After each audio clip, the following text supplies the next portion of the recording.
Let's take a look at how to submit your document to the library for review. From the ETD website, click the link that says JHU ETD Submission System underneath the header, How and When Do I Submit My ETD? You can also type etd.library.jhu.edu directly into your browser. Remember that you should only submit your document after your defense and after you've made any and all edits required by your committee. Log in the top right corner of the screen, then click Start Your Submission. Your name and email will automatically be filled in for you. If you need to change your name, you should do so through the registrar's office. You can put in your ORCID ID if you have one. If you don't, feel free to skip this box. Choose your school, department, degree, and major/concentration.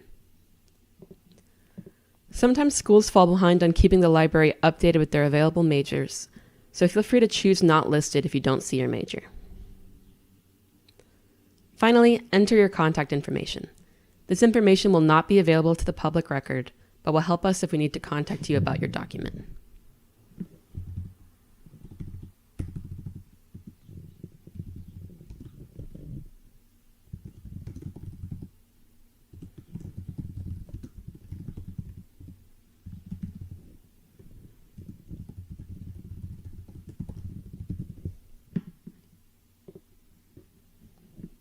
Next up is the licensing agreement, which outlines the copyright relationship between you and Johns Hopkins.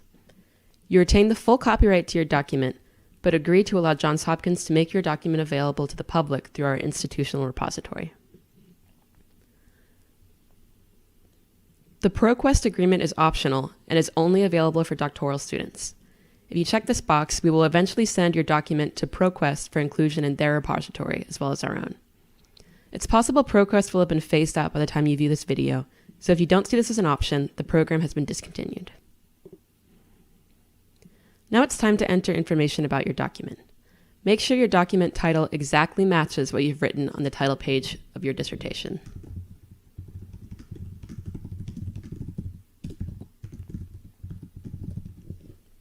Your degree date is your graduation date.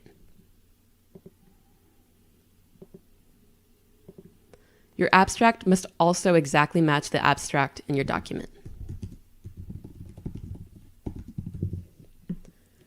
At least one keyword is required, but you can include as many as you like. We don't have any standardized keywords, so choose whatever you think would help search engines. Separate them by a semicolon.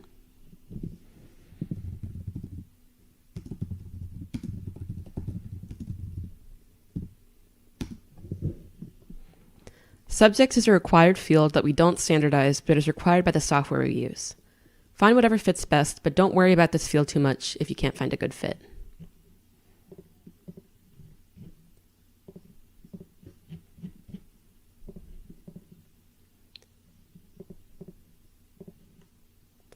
List the names of your committee and mark the chair.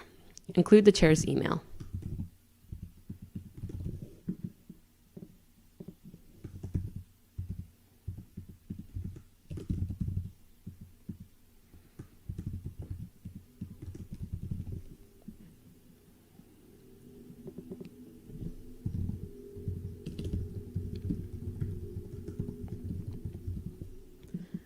For previously published material, if you check it and indicate that you might have published the material, we'll take a look at it and check with you if we have concerns about it.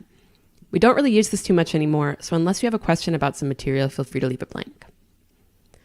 Finally, you can select an embargo. If you choose no embargo, it will be published a few months after you graduate. You can embargo your document for up to 4 years. If you'd like to release your embargo early, say you embargo it for 4 years and then decide after 2 you no longer need it, you can email us to lift the embargo. Likewise, you can extend your existing embargo.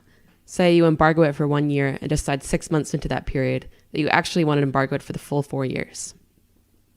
Once the document is published, however, we cannot add a new embargo. Even if your document is embargoed, your title and abstract will be available in our institutional repository soon after you graduate. So it's a good idea not to include any information in your abstract that you don't want immediately made public.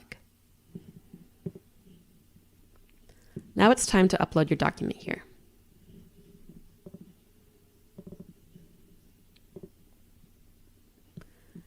After you upload, the document title will change to your last name, dissertation, 2020, or whatever the year is, or thesis, whatever the year is.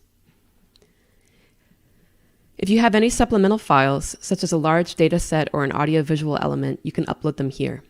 You can also upload administrative files, such as copyright permissions from previous publishers and the source file for your document. Next, you'll be taken to the Confirm and Submit page, where you can make sure all of your information looks good. If it does, click Confirm and Submit. Now all that's left is to pay the submission fee and wait for library review, which we'll go over in these last two videos.